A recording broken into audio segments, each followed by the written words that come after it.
One of the last things that I wanted to do, and maybe we can start with you, Andrew, is just like results and success with metadata.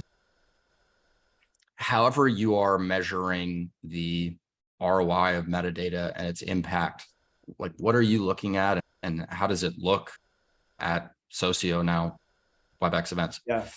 Yeah, I'm pulling up like some of the things I literally have for myself.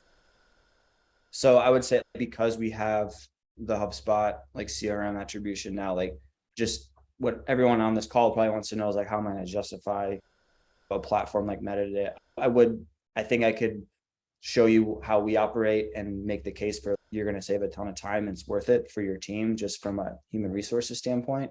But from like the revenue ROI opportunity side, we're not, I know I have the Cisco label, like we're very small in Cisco. Like we're not we're not 100 million like ARR, like we're not close. Like we are a small, think Series A, Series B, like we're not huge. I'm just trying to give the context for we are not, we don't have like this huge foot, like we are one of the leaders in our category. But all that to say, in the context for that, we are still generating like, I think we've generated, over like 12 million in pipeline over the past year. I'm not going to go into some of the other metrics, just I don't know if I should or not, but that's pipeline that is quality. And not to mention like all the other like opportunities and stuff that we've influenced. Like I think there's been over 200 like triggered opportunities, which for us is like pretty good. Like we're not super high volume, to give some context. So like we are over like 10K ACV, but we're not like, I think Metadata's ACV is probably much, much higher than that.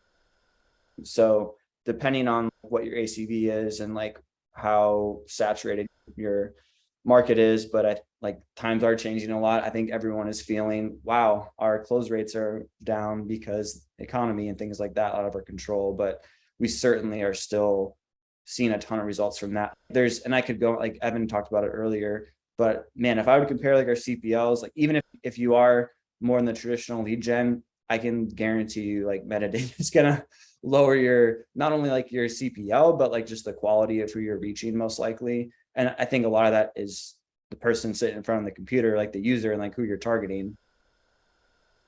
We've certainly seen that. We used to see $200 CPLs on LinkedIn, I would say for not quality audience. Now we're seeing like around $50 CPLs for like very in-market target audience, like ICP buyers from that standpoint too. So hopefully that gives you enough ammo, Mark, but it gives a lot of ammo.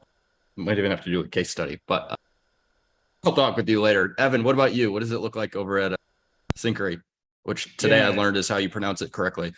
We can stay friends, Mark. I think I want to give two frameworks because Andrew, I think it's important that you call that like traditional lead gen roles, right? Like those still exist despite what everyone wants LinkedIn's feed to say. And I think if you're on the hook for driving leads, like that was me more at Convoy than here at Syncery. So I just want to say you'll find the trade-off. You'll find the budget to pay for Syncery and what it saves you. So I do think, high ACV is a huge marker of a good fit. And high not meaning crazy high, like even 5K plus put you in a really reasonable realm. Even lower than that, but I think you'd have a harder time. Like Airbox, we had a harder time with Metadata because we were like a margin-based tiny ACV. So then the cost per had to be near zero. And then at Syncery, my role is much more like positioning related, demand gen, finding, really taking go-to-market fit, product market fit, and putting it, like proving it, right, via paid social. So it's a very different mindset, right? Like I care about the intelligence I get back from campaigns as much as I do about the pipeline generated. Sometimes more because I can take it to sales and I can take it to SDR and I can take it to product and I can say, look, this is really resonating. Like when we talk NetSuite Salesforce integrations, greater than sign, whatever else. And that's the reason I love having the time savings, is because then it's not like I'm sinking half my job into just setting up stuff that might yield some insights.